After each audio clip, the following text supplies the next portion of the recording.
billion contract. Now, how many of y'all think that if Patrick Mahomes wanted to find a couple of girlfriends, he probably could, making, 40, $50 million a year? I think this year his check is going to be just his paycheck alone, just his salary is going to be $52 million. That doesn't include all the endorsements and everything else. So this man's probably making $10 million a month. How many of y'all think that a man making $10 million a month would have no problem finding women that would love to hang out with him and pretty much give him whatever he wants? How many of y'all think that would be a great way to that'd be a great line to pull a nice pretty woman is hey, I made $10 million this month, right? Well, the thing is though, if you notice, Patrick Mahomes has a wife. Now I wish he had a black wife, but that's his choice. But I will say, but he's got a wife. He's 28 and he's got a wife and he's got his kids. And the first thing he did when he won his Super Bowl is he thanked his wife and he thanked his kids. And I really want guys to pay attention to that, especially your sons and nephews and stuff when you talk to them about it. Ask them to just observe how many guys you see that have all the money in the world who could be anywhere they want, doing whatever they want, who say, no, no, no, I want to have a wife, I want to have kids, I want to be settled. And because being settled allows you to focus. You can't win a Super Bowl if you're not focused. You can't win a Super Bowl if you're wrapped up in drama constantly. And so that dating scene, while it's exciting, creates a lot of drama. And it's really interesting to see that because I also saw the comedian Earthquake this weekend. My wife and I decided to go take in a comedy show, and D.L. Hughley was there. And I know D.L. D.L. is kind of a friend of mine. I think he was a little mad at me because I did some commentary I don't think he agreed with, but I think it's all in love. I have a lot of respect for D.L. Hughley. He's a great professional. And anyway, so we went to this comedy show, and the comedian Earthquake, he in his very funny way, that was another message that he had was he said, you really want to find something that's going to settle you, somebody that cares about you. He said, because, you never know when you're going to need that person to be there for you as a type of just social insurance. Like I know that whenever I've had to have surgery twice where I got put under, and I remember just that thought of thinking, well, okay, if I get put under, I may not wake up. What happens if I don't wake up? And I was like, well, it's okay. I've had a good life. I'm happy with my life. I'm not afraid of that. I'm not afraid of death. I don't fear that. Then I was thinking though, it's nice to know that if I'm incapacitated or while I'm incapacitated, my wife can be in there having my back and looking out for me, right? So anyway, that's one thought that I had today in terms of money, relationships, and just your financial choices and how they interact. The other thought that I wanted to share before we jump into our training for today is this issue on gambling. I spoke about this a couple of days ago. I want to reiterate this. When you're talking about there's probably no greater wealth killer than gambling addictions. There's no greater wealth killer. There's no greater killer of in terms of family. There's no greater killer in terms of just your happiness as a human being than to be trapped in a gambling addiction. Gambling addictions are just horrible because they just ruin you financially. I mean, they're so bad. If you're gonna have an addiction, get an addiction to potato chips or running marathons or something. Let me just tell you, if you ever want to ruin yourself financially, get a gambling addiction. It's so sad when I've seen people that are in that space. Like imagine, you make $50,000 a year and you owe $400,000 in gambling debts. That is very bad debt. Gambling debt is very bad debt because what they don't talk about is that debt is supposed to work for you. Debt is supposed to help you make money. Hey Sharon, how are you? I see you. Debt is supposed to help you to increase your wealth.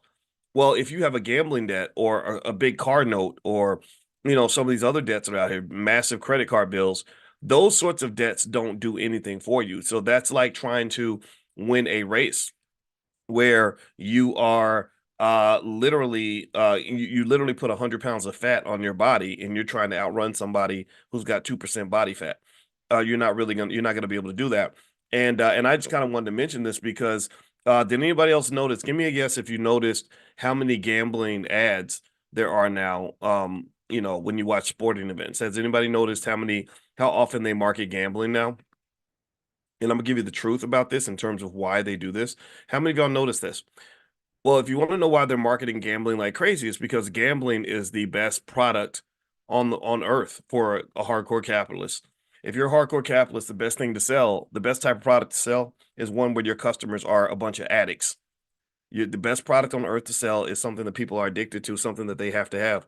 That's why social media does so well. That's why Mark Zuckerberg made $28 billion in 1 week last week. And so again, I'm not saying don't gamble, don't do it. I dabble, I have fun with it. I put some I bet I learned not to bet against Patrick Mahomes. That was I learned he taught me he spanked me and taught me a lesson in the Ravens game. I thought Lamar Jackson was ready. He wasn't ready. And so anyway, so I did bet. So I'm not saying don't do it. I'm not saying that it's terrible. It's a 52-year-old man. I can have moderation. I have a little more financial consciousness, right, at this stage than I did when in my 20s. But one thing that they do, and you should probably warn your sons, nephews, and brothers, is they extensively target men under the age of 34. That's the primary target point for whatever reason. Men under the age of 34 are highly susceptible to gambling addictions, and and it's really getting sad. It's a quiet epidemic. There was a therapist that was on 60 Minutes who said, I have clients that come in who've lost everything, who are absolutely devastated, who are depressed, suicidal, who are losing their families, who are losing everything, and they're placing bets all day long, every day, betting on anything they can get their hands on, and the apps are designed to trigger all these things. They're designed by therapists. They're designed by, so the same way Dr. Alicia and I are a therapist, and we use, well, she's a therapist. I am a finance PhD, but the same way my wife uses her powers of therapy to help you heal and to help you gain consciousness and awareness. There are people that also use those therapeutic skills to brainwash you or to get you addicted to a product or to trigger certain senses within you, to trigger those dopamine levels, to really get you, really paying attention. And here's the thing, Veronica just mentioned black men. Has anybody noticed? Give me a yes if you've noticed this. Let me know if y'all have noticed how many black men are being selected to star in these ads for these gambling apps. Has anybody seen the ad with Kevin Hart? Has anybody seen the ad with Jamie Foxx? Has anybody seen the ad with JB Smooth? Has anybody seen the ad with Unc Shannon Sharp? Has anybody seen the ads from all the other black men that they're putting in these ads? There's something about it. There's something about it. I want people to understand this.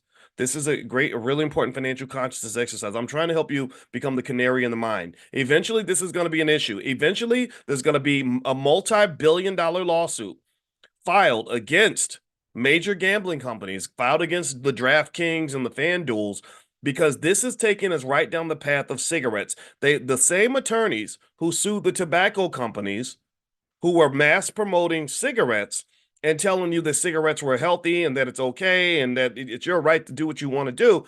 The same people that sued the cigarette companies are the same ones that are going after the gambling companies. They said, oh, we know exactly how to take this down. This is exactly what we saw with tobacco companies. They were destroying people's lives and then pretending like it was like a personal responsibility thing when you're mass promoting an addictive product that is very, very harmful. So they're getting sued. So you're gonna see this. So I'm giving you guys a heads up. Give it about a year, give it probably about 2 years for the epidemic to get full swell, where you have a million families that are addicted to gambling the same way they're addicted to fentanyl and crystal meth and everything else. And eventually, you're going to start seeing, you're going to see a couple things. You're going to see some massive lawsuits, a massive class action or two. Then you're also going to see regulation like crazy. They're going to regulate because what's happened is that the epidemic has not gotten full throttle yet, but the therapists are seeing it. There's a therapist who works on gambling addiction. He said, I've never had this many clients. He said it's an overflow. It's insane how many young men are getting addicted to sports betting. So this is another warning I give you as well. If you're in that category of, obviously be careful. I'm not telling you not to do it. I'm just saying be careful. But then number two, so one basic rule, for example, would be don't gamble more money than you can afford to lose. And then also don't go having money transferring constantly into your betting account. So when I have my little DraftKings account for fun because I'm a sports fan, I first of all I only bet on stuff like maybe football or something. So the money will probably sit in my account until the next NFL season. But then number two, I'd leave that the amount that I put in there one time, that's all I leave in there. And so when it runs out, it just runs out. And then maybe a few months or a year later or something, I might put some more in because there's another Super Bowl, right? So don't constantly have money going in like that. Don't bet more than you can afford to lose. Be really careful. Now, for women and those of you who are not in that category, that the men under the age of 34, who for whatever reason are most susceptible to various addictions, and I'm explaining to you the four vices that can destroy a man financially. I'm gonna just give you that list so that you can have that list so you can be on the lookout. Those who are not in the category, be careful about forming economic relationships with people who are in that category, right? Be careful, ladies, you marry a man that's got a gambling addiction, your children are in jeopardy. That gambling addiction will take over. It'll become the demon that possesses him, just like heroin possessed my daddy.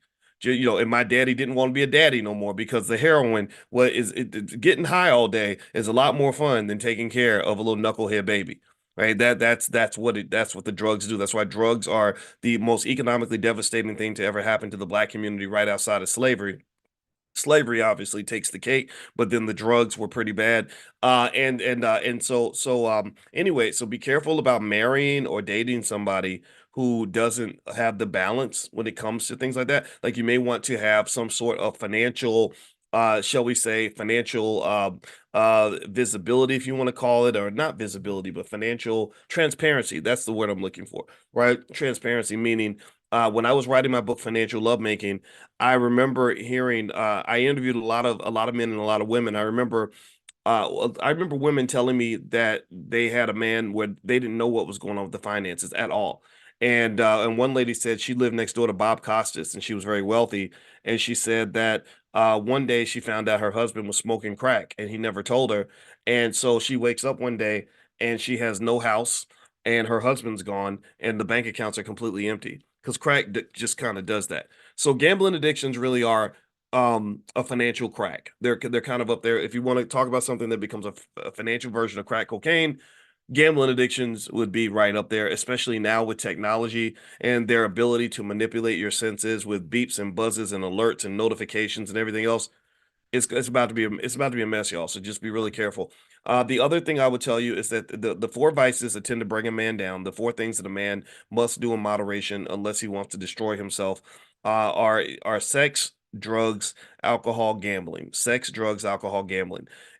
Most men I know who've ruined themselves financially and ruined themselves in terms of their reputation or threw it all away, usually were men who hit those four areas in abundance. While my wife and I were in Las Vegas, we met with, or we were at a party that we were invited to with this guy. Again, he's a white kid, but he has this like 11 million followers on Instagram or something. So he had this party, and we were at this party, and there was a black lady there who was a radio show host. Her name was Nick at Night. I don't know her real name. I said, "What's your name?" She said, "Nick at Night." I said, "That's your name?" She said, "Yeah, Nick at Night." I said, "Okay, whatever." So anyway, but she was a very nice lady. Nick at Night was. Anyway, Nick at Night said that one of her jobs was she got hired by the Las Vegas Raiders to counsel these young athletes on Vegas culture. And she said, this city will chew you up and spit you out. There are women that will. She said I've seen cases where men have become both. She said there are women out here that'll make you a rapist and a daddy at the same time. Like, you'll literally get charged with rape and be paying child support while you're in jail, like for a sexual assault, right? So she was like, do not play. And she said that there was one guy that she met with who had gotten a DUI, and this athlete had been drinking and driving, and they sat him down and they said, "Look, you got to be careful. You're gonna lose your job with the team. You could lose your life. You could hurt somebody. You can go to jail. Don't do it again. Be careful." So they worked with him. They tried their best. Well, he didn't listen. And so he's making all this money, so he goes and buys a new sports car. And the new sports car, the car was maybe over $100,000. So he wants to show off this fancy $100,000 sports car. So he gets on the road and he puts his pedal to the metal. He floors the sucker and ends up driving over 100 miles an hour down a regular street.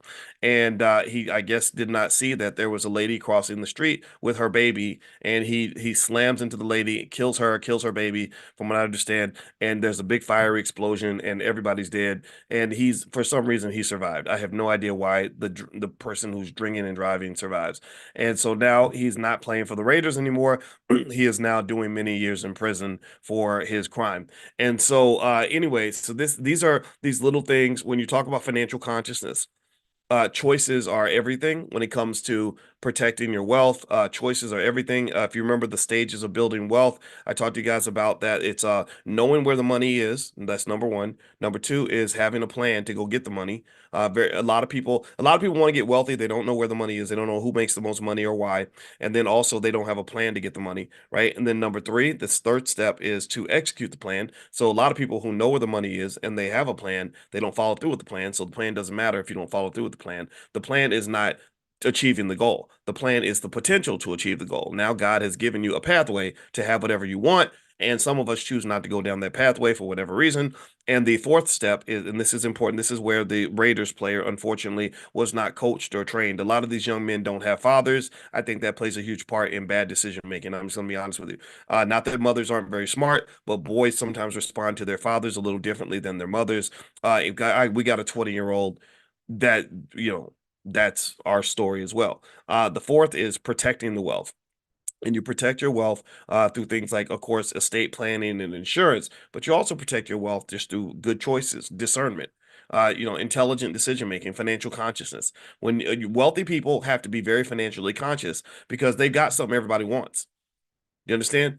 A wealthy person has to have a higher level of discernment, a higher level of awareness because you got something people want. And if you're not aware, it's like walking down an alley with a pocket full of money and you're not watching your pockets. Other people are watching your pockets. And next thing you know, somebody robs you in the alley or somebody takes your money or somebody sets you up or whatever. They lure you with something that you want. And then this is a real thing in Vegas, for example. They have many instances, and this is happening actually, and it's a lot in other countries too. They see American tourists my wife and I were talking about this, where they have these guys that they get the passports and they want to go to other countries and meet women, which fine, that's their right. When I'm not judging that, but they were going to Colombia and they were meeting these women. They weren't really looking for wives. They some of them said they were looking for wives. They weren't looking for wives. They were looking for some of them were just looking for women to hang out with. And so they were going to Colombia, and they didn't understand that they were marks from the jump. That's what they were. They were marks because they said, "Oh, here's a rich American." And then also some of the Colombian men, from the streets took offense to this idea that you're coming in here and you're just thinking you're just going to do whatever you want with women from our city. So what they said is let's set these marks up, and they would give them a date rape drug, and next thing you know, you get robbed. And if you're lucky, you only get robbed, and they take your stuff.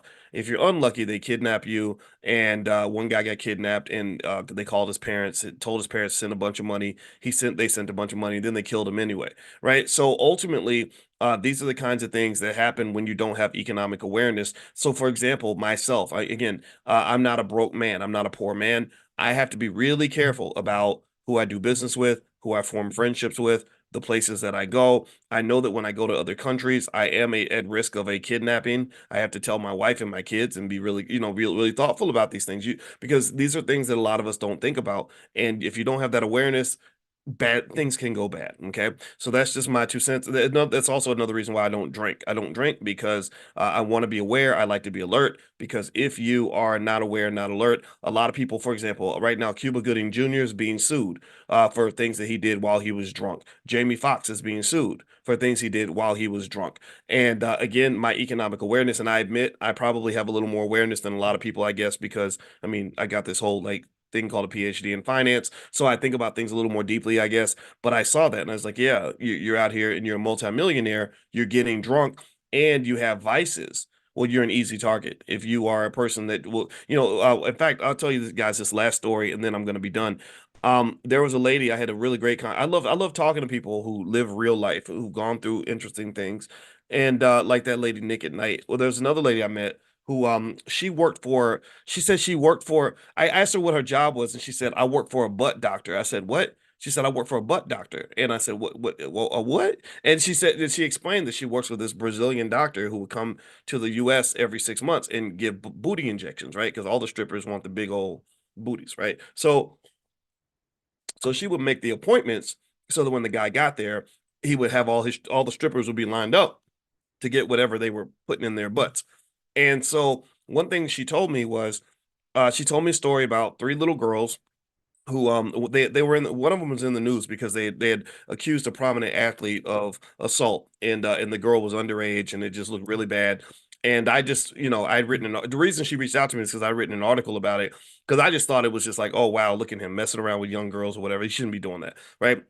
But she said, in her view, this is her experience. She said, no, I know this girl. I know her. They have a gang. There's three of them. And what they do is they study the athletes. They study them because they're stupid. They don't pay attention. And so they study which ones like pretty girls, which ones will make themselves vulnerable to any pretty girl that walks up. And so that's what they would do. They would know which ones to target, and they would go and sort of do sexy things. Because one of them, a couple of them were very, very pretty, and they would get him back to the hotel room. And when they went to the hotel room, they would put a date rape drug in his drink. A lot of people talk about men doing that, but they don't understand that there are women that do that too. Cardi B, actually, the rapper Cardi B, talked about that. That's what they. So they would put him to sleep while he was asleep.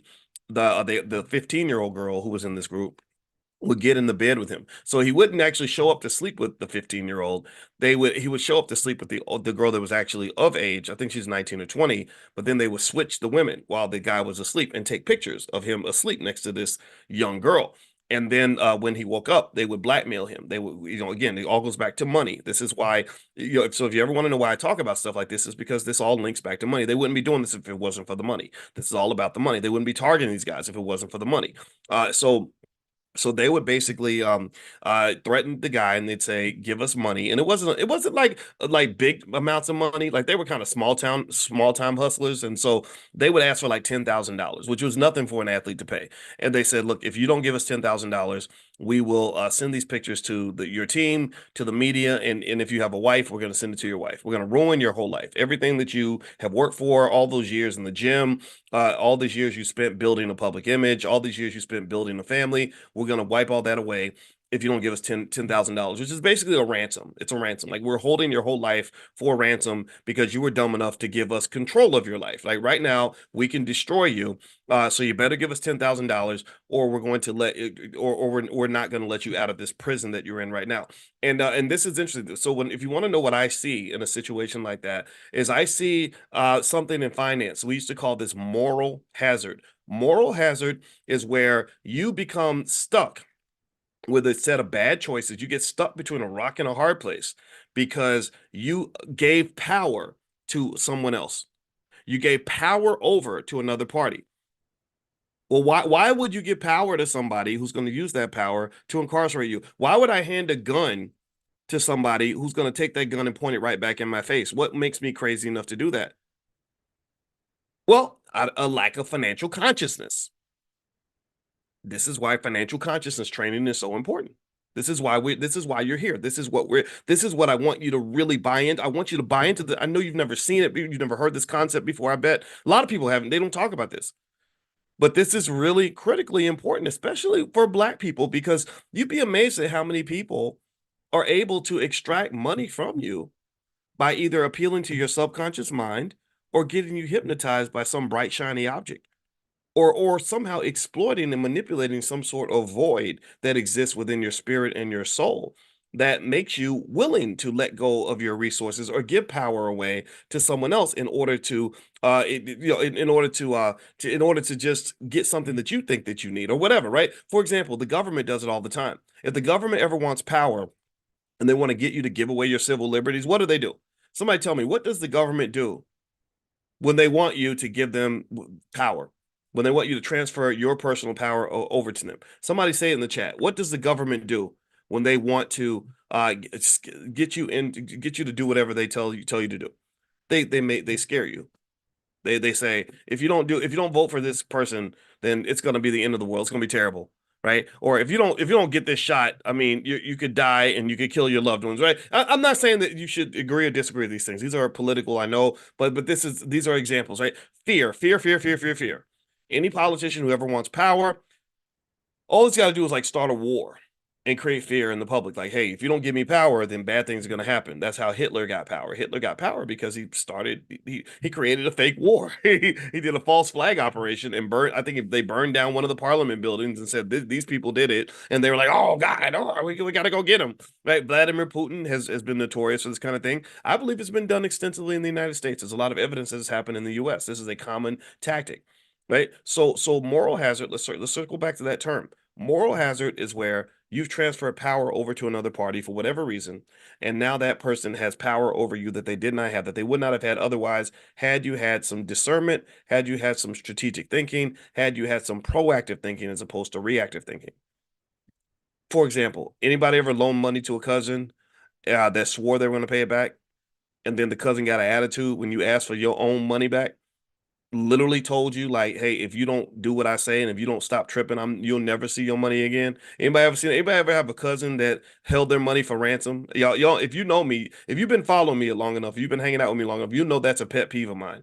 That I just never understood that. How in the hell can you act like you're doing me a favor by giving me my money back? Like, how you gonna have an attitude? You didn't have an attitude when you were asking for my money, right? But that's a moral hazard problem. I transfer power to you because I did not have the discernment. Maybe I didn't have the discipline. Maybe you somehow manipulated me, somehow a typical emotional manipulation. Oh my God, because if you don't loan me the money by Tuesday, they're gonna evict me, and me and the baby will be out on the street. What are we gonna do? And we go way back, and you told me you'd do anything for me, and I can't believe that it's terrible, right? It's absolutely terrible.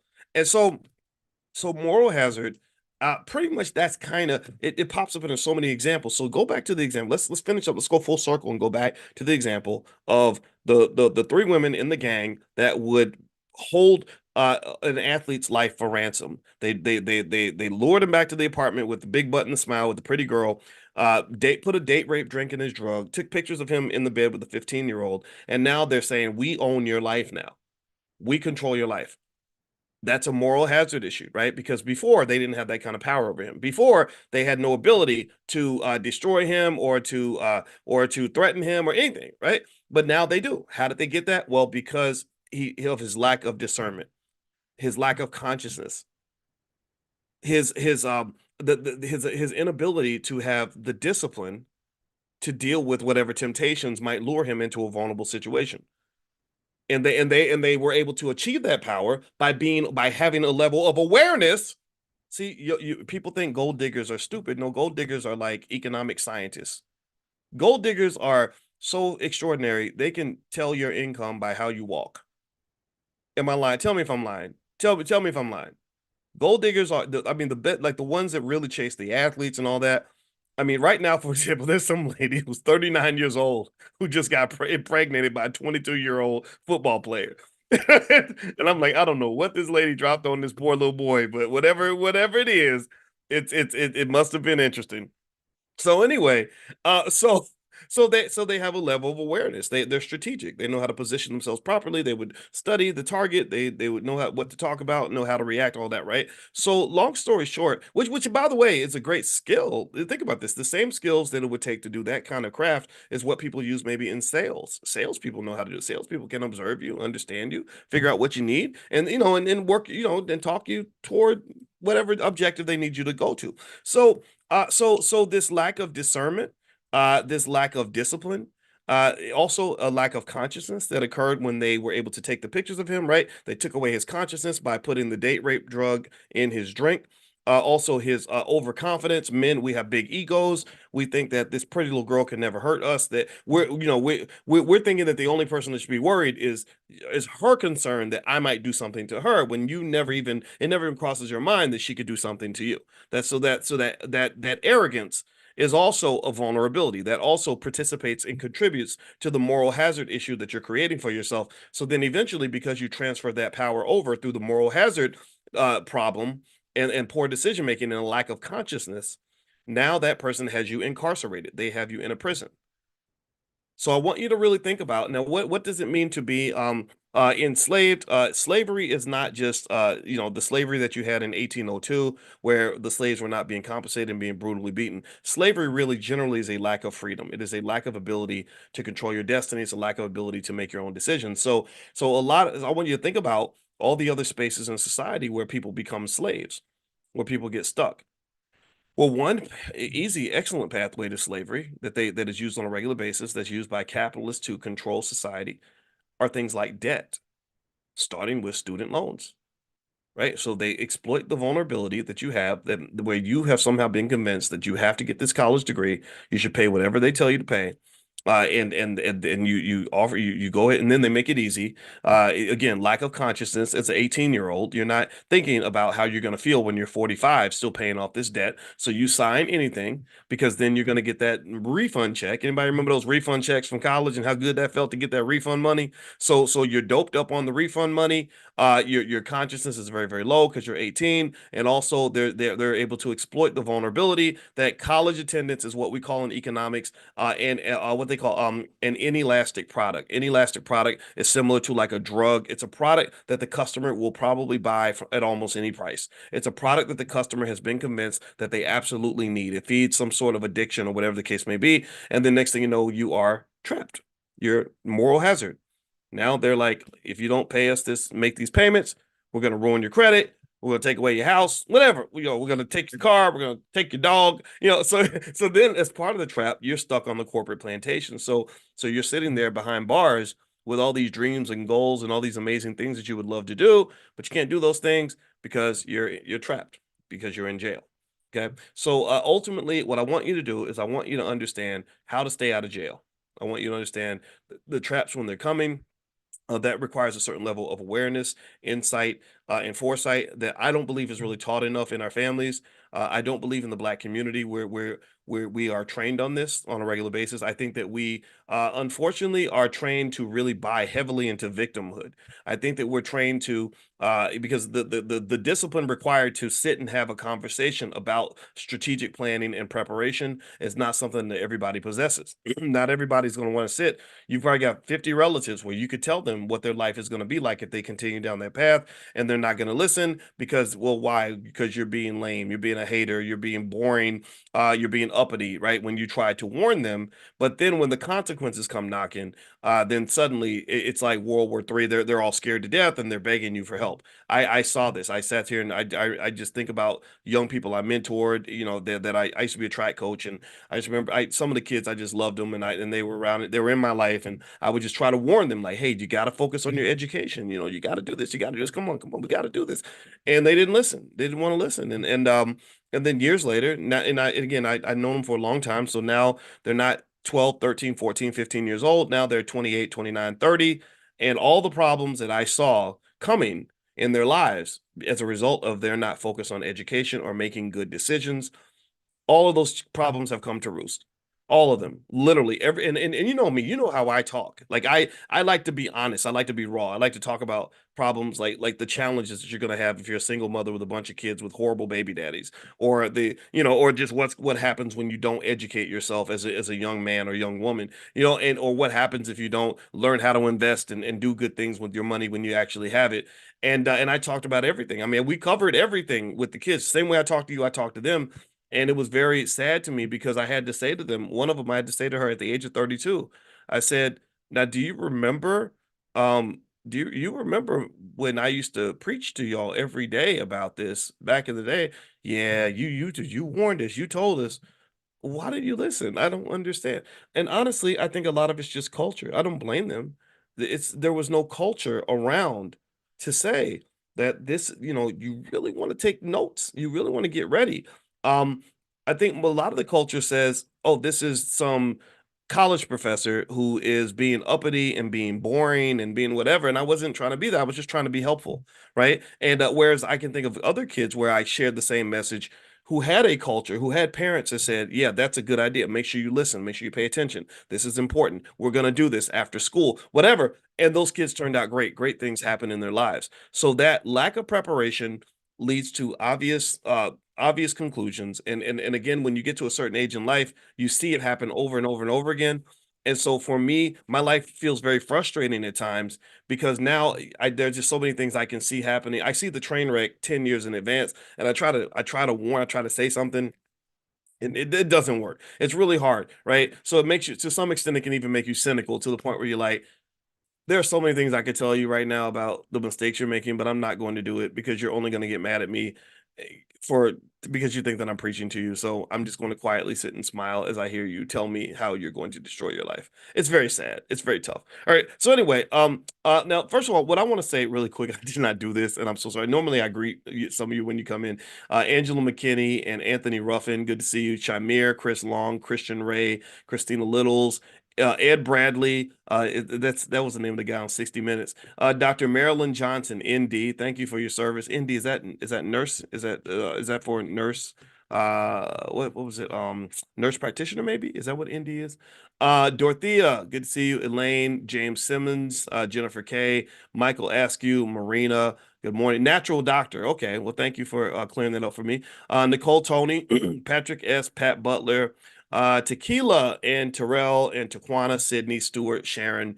There's multiple Sharons in here. Sharon Moore, Sharon Rayford, Rodney, Polly. Good to see you. Okay. All right. So one thing I want to mention really quickly is that tomorrow Dr. Alicia and I are going to do the Love and Money Lab. So if relationships and money is of interest to you, my wife is a relationship therapist and my background's in finance, and so we decided to kind of blend the two, and we found so many fascinating angles in terms of things that we don't get enough training on. So we're going to do this. It's free to everybody that's in here. If you want to join. So we're going to do this tomorrow night at 8 o'clock. So if you'd like to receive a text invitation, I'll send the invitation out right after we're done. Just text the word love to 87948. If you text love to 87948, I'll send you a link where you can register and join. And the thing is that when we talk about relationships, we're not just talking about romantic relationships. I mean, there's enough to talk about there, just there. But what I have found is that if you get training in your romantic relationship, this translates into other forms of relationships, that literally the same things that you learn in terms of how to deal with your wife or deal with your husband are things that you can learn when it comes to dealing with anybody that you want to have a good relationship with. And I mentioned to you all that relationship building is a critical aspect of wealth, but it's also something where there's a term called asset management. Has anybody heard the term asset management before, as it pertains to wealth?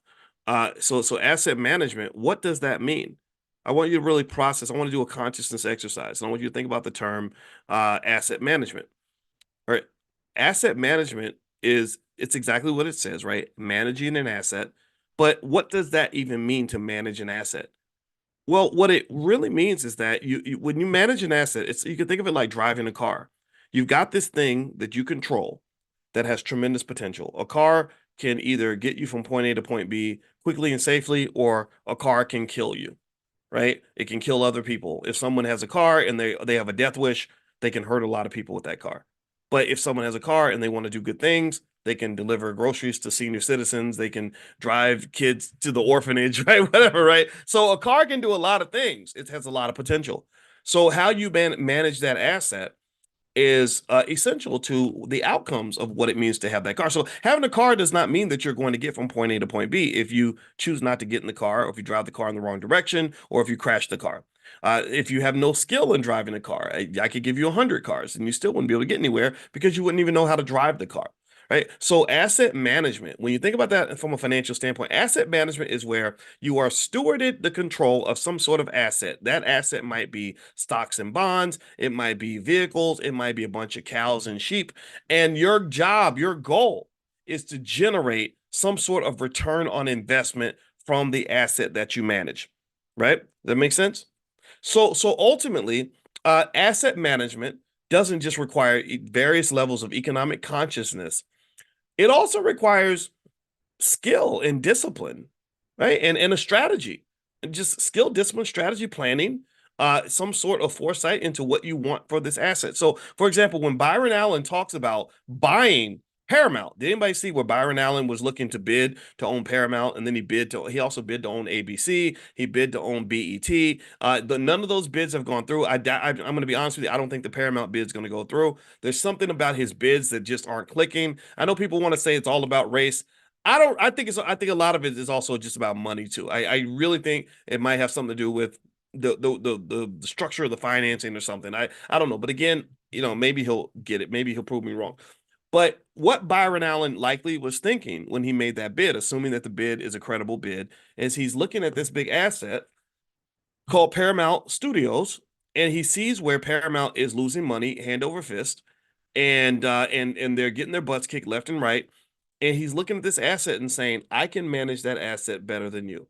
If I take control of that asset, I can get a better ROI from that asset than you can. And so asset management is a term I want you to add to your vocabulary. It's something that I want you to think about in terms of managing the assets that exist in your life, because you have a lot of assets that are not just as valuable as money, but you have assets that are more valuable than money. And one of the biggest mistakes we make when it comes to wealth is thinking that we don't have any wealth just because we don't have any money. Money and wealth are two different things. Money and wealth are two different things. And one of the things I never want you to do is I never want you to be fooled by silly things like the rapper 50 Cent. One time there was rumors that he was broke or something. And so to prove that he wasn't broke, he got a bunch of $100 bills and he spelled the word broke on his bed. Anybody follow social media enough to remember that, or am I the only weirdo here? Yeah, anybody remember that? So he spelled the word broke on his bed. And a lot of people said, "Oh, see, this proves it. This, see, yeah, see, y'all just making stuff. Y'all just hating. This proves he ain't broke." It doesn't prove anything. It doesn't prove any. It proves that he had access to enough $100 bills to spell the word broke on his bed. He could have got that money from a friend. He could have got that money from the bank. He could have got that money from his credit card. He could have. It could be fake money, right? That does not. And also, you don't know how wealthy he is unless you know his assets and his liabilities. So if I have a $20 million asset and you say, "Oh, well, obviously you're doing well. You have this $20 million asset." But what if I have $1 billion in debt? If I have a $20 million asset and I'm $1 billion in debt, well, then I have less money than a newborn baby. I'm literally negative $980 million poorer than a newborn baby. So one of the things you have to think about when you're talking about asset management is just what assets are, what wealth really looks like, and also the assets that you have in your life. And let me tell you a little secret. As I mentioned earlier, a huge mistake that people make is they think that wealth is all about how much money you have, and that's just simply not true. There are many assets you have in your life that are more valuable than money. Let me give you an example. Stuart Campbell, I see you in the chat. So let me ask you a question, Stuart. If how much would you? Let's make a business deal. I got $10,000 I can give you right now. In exchange for that $10,000, I want you to give me your left leg. I want you to have your left leg amputated and have it mailed to my house. And as soon as your left leg gets delivered to my house, I will mail you this check. Don't ask me what I'm gonna do with the leg. It ain't none of your business. I could be Jeffrey Dahmer Watkins, and just want to have maybe I just want to have a leg as a trophy or something in my house. Um, would you make that deal with me, Stuart? Stuart says, "I love you, Dr. B, but not this week." Okay. All right, okay. So clearly it's a money thing. All right. So how about I offer you 100,000 right now, $100,000. Just get your left leg cut off, have it shipped to me, put it on ice, and have it delivered to my house, and I'll write you a check for 100 grand. Is that cool? What do you think? Lila says I'm reporting you. Okay. All right. So what if I offered you $1 million? Would you let me have your left leg? Anybody? Okay. Obviously, Stewart does not know a good business deal when he sees it. Anybody willing to chop off their left leg and send it to me for $1 million? Anybody? Can I get a yes? Yes or no? Wait. Come on now. What do y'all think? Oh man. Okay. So what you're basically telling me is that you have at least one thing in your life that is worth at least $1 million, which is probably $1 billion. A lot of you wouldn't even give your left leg for $1 billion, which is your health. Generally speaking, your health. Like, or if I said, how much money can I pay you for you to have cancer injected in your body, and you're going to die from cancer in 6 months? How many of you? A lot of you would say no. Oh no, there's no amount of money. Or if you're younger than me, if you're 30, and let's say that I go to you and I say, anybody in here let's say anybody in here under 30 or under. How many people? Give me a yes if you are under the age of 30. I need somebody that's like 29, 28. Okay, Mariana. Mariana says yes. Okay, so Mariana. All right, so I don't know how old you are, but if you're under 30 in Khaleesi, Game of Thrones, Khaleesi's under 30. All right, so Mariana or Khaleesi, either one of you can take this deal. It's open to either one of you. Um, I'm gonna give you $500,000, and because I built this machine and it's cool. It's nobody knows about it. And if what happens is if you go in this machine and I go in on the left side and you go in on the right side, when we come out of this machine, uh, I'm gonna be the age that you are, and you're gonna be 52 like me. So you're what, maybe 28, something like that, 27. I get to be 27 again, and you get to be 52. That you get to be. That's pretty nice. I got gray, I'm wise. There's a lot of benefits to being 52. Wait, what do you say? Would you trade the next 25 years of your life for $500,000? Mariana, Khaleesi, either one? Anybody? Nobody? LaShonda Cooley says no, sir. Okay, all right. Well, man, y'all just haters. So do you see the point here? So what they basically are telling me is that their youth, or time, to be more specific, is worth more than any amount of money I could offer them. I'm sure if I offered them $1 million or $2 million, they wouldn't take the deal, because you've got this thing that God gave you called your youth and your time that is more valuable than money. It's not as valuable as money, it's more valuable than money. And I could keep going on. I could go to your relationships. I could ask any of you if you love your mother, and I say, okay, I'll give you $5 million to never talk to your mother again. This would exclude those of you that hate your mamas, in which case I refer you to a therapist. But those of you who love your mamas, if you got your mama, you wouldn't take money to never be able to speak to your mother again, right? Why? Well, that's because that relationship has a value that you cannot put a price tag on. So, do you understand the purpose of that exercise? See, that exercise was done to show you that you have assets in your life. You have assets in your life that are incredibly, incredibly valuable, that are more valuable than money. And what happens when we live in a capitalist society that is highly obsessed with money, money, money, money, money, money. It's all about the money. What happens is this. Here's what happens. You violate the rules of asset management because people get so obsessed with the money that they end up destroying the things that are more valuable than money, right? The person who is so obsessed with building a career that they ruin their relationship with their spouse, and they ruin the relationship with their kids. Or the person who is so obsessed with trying to be a Hollywood celebrity that they do things that jeopardize their health, and bad things happen health wise. Next thing you know, they're dying young because they put themselves in situations that were very unhealthy, involving drugs or alcohol or bad choices or whatever.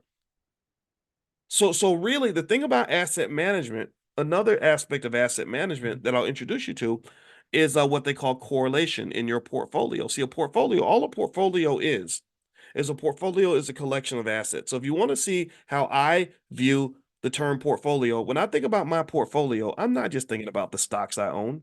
I own stock in hundreds of companies. I cannot tell you, if you offer me $1 billion to name 10% of the companies I own, I would not be able to collect that money because I can't even remember every stock I bought. I just own that much stock. I just buy it all the time as a habit. It's just something I do. But when I think about my portfolio and the assets that I manage, I am not just thinking about the stocks in my investment account. I'm not. I'm thinking about every asset that I have that matters to me. I got up and went to the gym at 5 in the morning because an asset that I have is my health. And so I got to take care of that. I spend time with my wife this weekend in Las Vegas because another asset that I have is my marriage. Oh, I'm managing that asset. I'm investing in that asset. I'm conscious about that part of my portfolio to make sure that it's good. I have awareness about that. I spend time with the kids because I have another great asset called a family. And as the head of that asset and the lead manager of that asset, I get to manage how that asset is run. And then also the other thing too is not only are assets typically things that money can't buy, but also the ROI can come in forms that are not related to cash. What's the ROI of raising healthy kids and having a happy life? Maybe it's that you're content further on down the road. Maybe it means that when you're older, somebody's gonna be there to take care of you. A lot of people, you'd be amazed how many really successful people are literally gonna have nobody there visiting them when they go to the old folks home, because they invested so much in themselves and in their careers that they never invested in people. So really, when you talk about assets, and this goes back to the book, The 10 Commandments of Black Economic Power, uh, where I talk to you about how your family is a multi-million-dollar asset that is poorly managed. The Black family is a multi-million-dollar asset that is poorly managed, and it costs us dearly. And the other interesting thing about this poor management of this valuable asset is that it not only costs the Black community trillions of real dollars, but also trillions more in terms of pain and trauma and dysfunction. But also, it's a massive missed opportunity. Right. It's also something where, remember in the beginning when I told you about asset management, I said that to manage an asset, you have to be trained on how to manage the asset. Like if your asset's a car, you got to have a driver's license. You got to know how to drive a car. Well, your family is an asset, and I don't think we get trained on how to run that asset. It's not even in our it's for many of our families, it's not even in our culture to even know what it looks like to even have a two-parent household. There's no training there. And because we've lost that in the culture, if you want to shift habits, if you want to move something back into the subconscious or into the culture, you have to consciously do that. So even though it would be very nice if we knew how to stay married and have kids and raise healthy families just by default, because that's what we grew up seeing every single day, we got that level of training, that would be beautiful. That's what we'd love to have, but we don't have that anymore. Our grandparents had it, but we don't have it. So what you don't have subconsciously, what you don't have culturally, you have to go consciously obtain that. This is why I say little weird things that most people don't even understand, where I simply say stuff like, I think anybody who gets married and wants to stay married should take a class on how to be married, how to be a husband, how to be a wife, how to be a parent. My Lord, can you imagine how much better off our kids would be at school if we just had parenting classes? Maybe, and again, maybe not even force people to do it. Just give them money to take it. Like if you really wanted to invest in a society, especially a society that's built on broken families, you would incentivize it. You say, hey, we got parenting classes. Every class you come to, you get $50. If people would show up in droves and it would help so many families. But the government, again, you live in a capitalist society, so they're not even going to think about that because healthy families isn't part of the capitalist function. It's not part of the capitalist equation. Again, so this is why America, on one hand, is it is a supersonic rocket economically. America is an economic rocket that is blasting through space at 1,000,000 miles an hour, but that sucker is going to explode. That sucker is going to explode. Why? Well, because we will trade economic gain for activities that are directly harmful to society. We literally created the whole epidemic on opioids. Like capitalism created that. Capitalism is creating the gambling epidemic through the mass promotion of sports betting. They're pushing it in the Black community. Capitalism is what's created all these cancers people are getting from all this crazy food they got you eating in the fast food restaurants. I could keep going down the list. And one thing capitalism also does not do is it doesn't do little wimpy simpy things like invest in children or or make sure mothers can have paternity leave so they can raise kids who aren't going to grow up and become school shooters, right? They don't do that. America actually did you know that, and my wife brought this to my attention because she's a social worker and a mom. She said that America is worst on the planet when it comes to the amount of maternity leave that mothers get when they have kids. They don't care. They're like, screw you, screw your baby, screw your whole family. We don't care. Just get your butt in the factory and help us make this money. And so, in order to overcome a system like that, where you can reap the benefits from the economic strength while not taking in the toxicity that comes with the bad cultural habits that are attached to that, you have to be very conscious in your own in your own thinking. Conscious means that this is why when I talk to you guys, I'm literally like, let's rebuild something that makes more sense for us. Let's not build it in the white man's image, and let's not even build it in the Black man's image, because I don't want to build an economic structure that's built on white culture, racist culture. I don't want to build a structure that's built on slave culture. I want to build something on what I call B1 culture, B1 Black first. That means when we sit here and we sit and we consciously observe and we say, what really makes sense? What's the best outcome for the kids? How do we achieve the right balance? How do I make plenty of money, build wealth, have freedom and independence, raise healthy children, love my spouse, be happy, be healed, be healthy, etc.? That model does exist, but I think it does require, in fact, I don't think I know, it requires a high level of courage and thinking. Like you have to have the courage to be different. Most people don't have that. That's why the majority of people, I don't think the majority of people are ever really going to hear a lot of what I have to say, because studies show, I was really depressed when I read that 70% of all people will follow the crowd, even if the crowd is wrong. Literally 70% of all people. This is how strong the subconscious is, how strong brainwashing is. Studies show that 70% of the crowd, 70% of people will follow the crowd, even if the crowd is wrong. So I don't really talk to that 70%. I'm really talking to the 30%, or those who want to get into that 30%. So you have to have two things in order to shape models that are really going to work for you, work for your family. You have to really think about it, which is a consciousness awareness exercise. You have to have the courage to implement it, which means making yourself a little bit different. My mother was very different in terms of how she raised us, and she talks about how it was very stressful because she had other mothers telling her that she was too hard on her kids, that she needs to let us enjoy life a little more. That we'd all I would go places with my friends and do the same thing they did, but I would get like a double the punishment. They would get grounded for a day. I would get grounded for 2 weeks.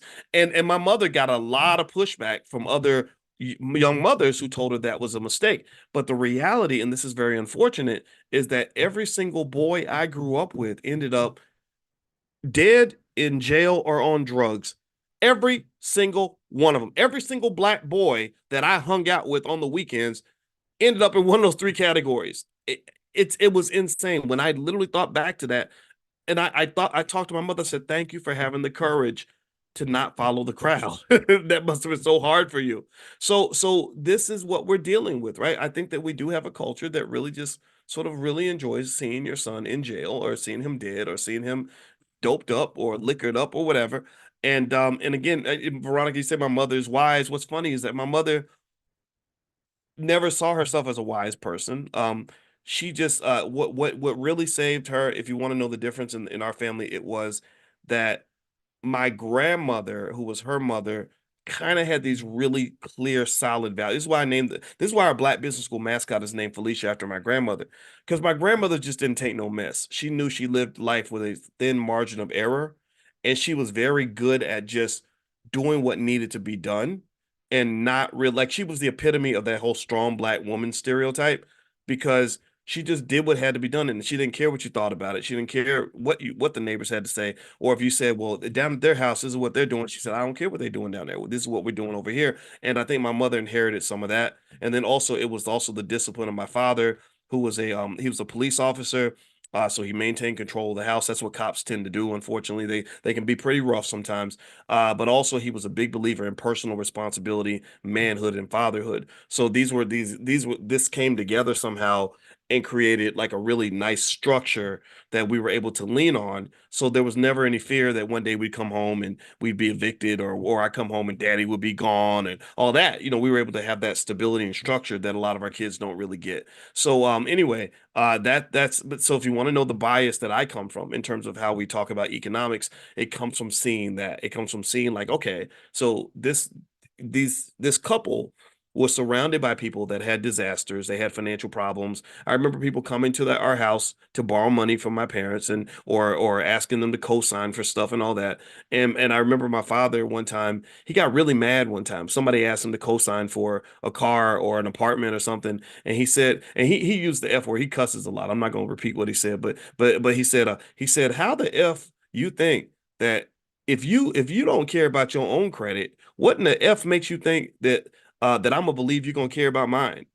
You messed up your own credit, so I know you ain't gonna take care of my credit. And this was the common sense stuff that I remember hearing, and it makes perfect sense. I was the first one to really get into the whole stock market and investing kind of thing. My grandmother had a fear of the stock market, that was probably, if I had to pick a financial flaw there, it would be that she didn't really invest in the stock market. She didn't trust it. She was born in the Great Depression. So that was what I kind of brought in, was avenues of safe investing, which I think is essential if you really want to grow wealth. Remember, I was telling you guys that the number one wealth creator in America is the stock market. So if you want to have wealth, you have to invest, because if you don't invest, then you're kind of trying to work your way to wealth, and it's just not designed that way. It's like me trying to walk to Europe. I can't walk to Europe. I need a boat, right? So in order for you to get to the land of wealth, You're going to need some sort of vehicle that'll get you there, and it's stock market investing. And if you haven't gotten started, I can send you our $5 a day plan and some other resources. If you haven't done so, you can text the word stock to 87948. If you just text stock to 87948, you'll get some stuff via text. And then also, before I let you guys go, I was going to pull up some slides today, but you know what? I decided I'm not going to do that. I want to reiterate what we talked about last time with the three C's of building your own economy. That's where we're going to start tomorrow. But today I wanted to hit this. The other thing too is that tomorrow night Alicia and I at 8 o'clock are going to do our Love and Money Lab. So if you're interested in things that involve money and relationships, if that's of interest to you, and avoiding mistakes, stuff like that, then just text the word love to 87948. If you text love to 87948, I'll send you a link where you can join us. We're going to do this one-time event, and we're really excited. We're sitting on the airplane putting together the slides, and the thing is that's awesome is I've never seen any time, and you can tell me if you've ever seen it. I've never seen any time where a finance PhD, white or black, got together with a person that has a PhD, with a trained therapist, and actually use science-based methods to understand love and money and how they interact with each other. A lot of people have opinions and they swing from the hip, and they talk about their own experience, but it's kind of unfortunate because a lot of these people, they don't have healthy relationships and they don't have any money, and they don't understand how these dynamics work. Whereas my wife and I, our bias is we tend to lean on academic research, like what's proven to work. What's actually, and I can tell you, when you talk about little things like the relationship stuff, it's really fascinating. They can predict with 95% accuracy which couples are going to stay together and which ones are not by listening to them argue for just 5 minutes. They want to hear them argue. How you argue plays a big role in whether your relationships are going to last. So some people argue in a way that escalates the conflict. Like, okay, you bring a knife, I'm gonna bring a gun. You bring a gun, I'm gonna bring a bazooka, and they take it to the next level. And there are a lot of people who think that way, right? Like, I have to trump you in order for me to win this fight. I must suppress you. Whereas there are some people who are de-escalators, right? Who are looking to eliminate the conflict. So that's one example of how you'd be amazed how much stuff is in these books, in this research, that we'd love to break down for you and share with you that will help you get along with your family, help you figure things out with your cousin and your sister or whoever you're having your issues with, and people that you could be building with. And then also, even with finance, I could sit here and I could literally talk to you for about 3 minutes, and I can tell pretty much where you're going financially. I could probably ask you like three questions, and the answers to those three questions would tell me not only where you probably are financially, but where you're going to be long term. So anyway, so tomorrow's thing, we're gonna do this tomorrow at 8 o'clock. Is there gonna be a recording available? We can make the recording available. I'll talk to Alicia about how we can get that done. So just text the word love to 87948. I'll send the link out later on today, and I'll see you guys tomorrow. So have a good day. And don't forget that tomorrow morning at 10 a.m., we're doing financial consciousness training again. We're going through the book, The 10 Commandments of Black Economic Power. If you have not picked up a copy of the book or the study guide or the flashcards, those are the three things we put together for that book.